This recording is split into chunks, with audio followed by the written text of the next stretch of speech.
Gregor Samsa bir sabah bunaltıcı düşlerden uyandığında kendini yatağında dev bir böceğe dönüşmüş olarak buldu.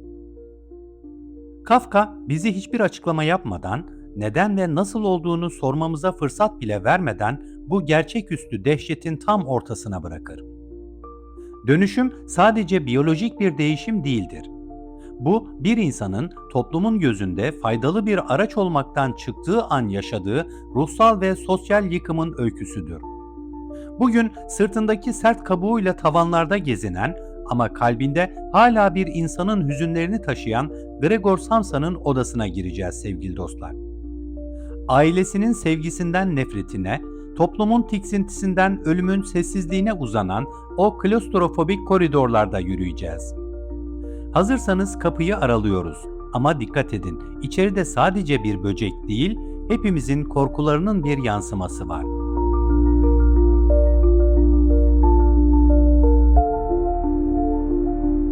Gregor bir kumaş pazarlamacısıdır. Hayatı tren saatleri, otel odaları ve hiç bitmeyen bir yorgunluk üzerine kuruludur.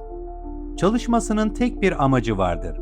Babasının iflasından kalan borçları ödemek ve ailesini, annesini, babasını ve kız kardeşi Grete'yi refah içinde yaşatmak.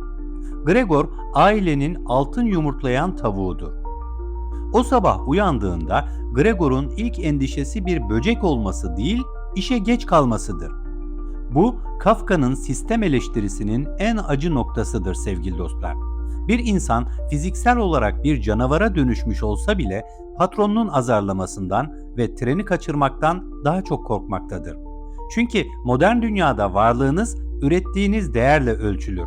Eğer işe yaramıyorsanız bir hiçsinizdir.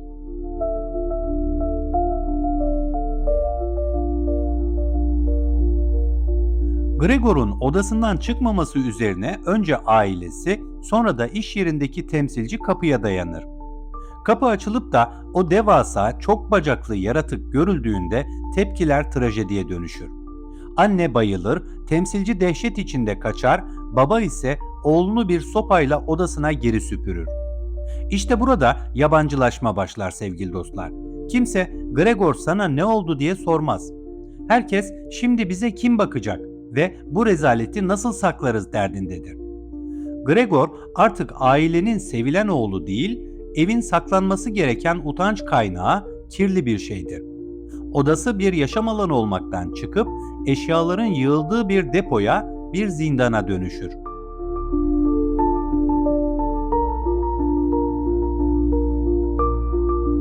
Başlangıçta Gregor'a karşı şefkat gösteren tek kişi kız kardeşi Grete'dir.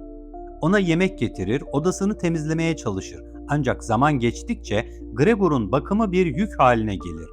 Grete de çalışmaya başlamıştır ve kendi hayatını kurmak isterken o böcek ayak bağı olmaya başlar. Bir gün Gregor, Grete'nin çaldığı keman sesini duyup salona çıkar. Müzik onun hala bir insan ruhuna sahip olduğunun tek kanıtıdır. Müzikten bu kadar etkileniyorsa hala bir hayvan olabilir miydi diye sorar Kafka. Ancak bu son çıkış felaketi de beraberinde getirir. Evin yeni kiracıları olan pansiyonerler dehşete düşer, baba Gregor'a elmalar fırlatır. Sırtına saplanan o elma Gregor'un bedeninde çürüyecek ve onun sonunu hazırlayacaktır.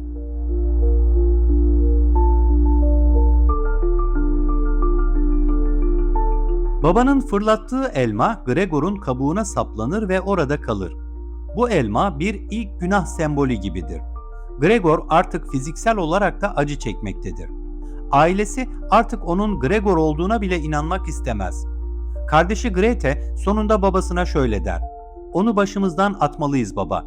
Bu şeyin Gregor olduğuna inanmaktan vazgeçmelisin." Bu cümle Gregor'un ruhsal ölümüdür. Bir insanın ölümü kalbinin durmasıyla değil, en sevdiklerinin zihnindeki yerini kaybetmesiyle başlar. Gregor, ailesinin daha rahat yaşaması için kendisinin gitmesi gerektiğini anlar. Onlara duyduğu sevgiyle kendi odasında tozların ve çürümüş elmanın acısıyla sessizce ölür.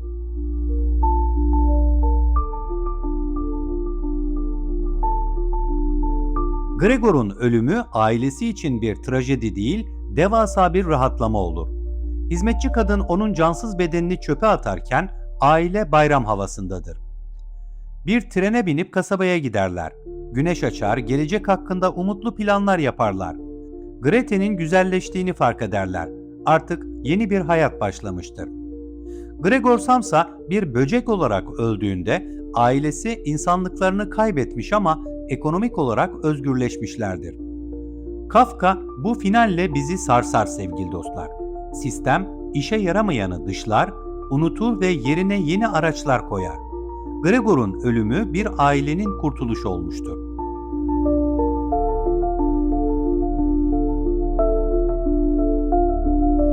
Peki Franz Kafka'nın dönüşümü neden 100 yıldır eskimeyen bir başyapıt sevgili dostlar?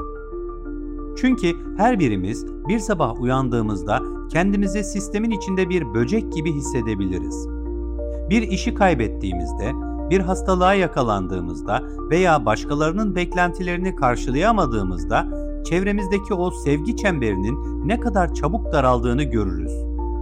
Kafka yabancılaşmayı bir metaforla anlatmıştır ama o metafor bugün her ofiste, her fabrikada, hatta her evde yaşamaya devam ediyor.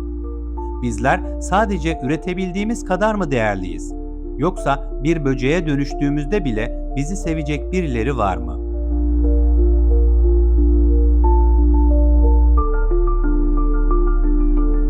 Videomuzun sonuna gelirken Gregor Samsa'nın o karanlık odasından bir dersle çıkıyoruz dostlar. İnsan olmak sadece iki ayak üzerinde yürümek değildir. İnsan olmak başkasının acısına, değişse bile sahip çıkabilmektir. Kafka'nın bu kabusu aslında bizim uyanmamız içindir. Eğer bir sabah uyandığınızda sırtınızda bir kabuk hissederseniz bilin ki yalnız değilsiniz.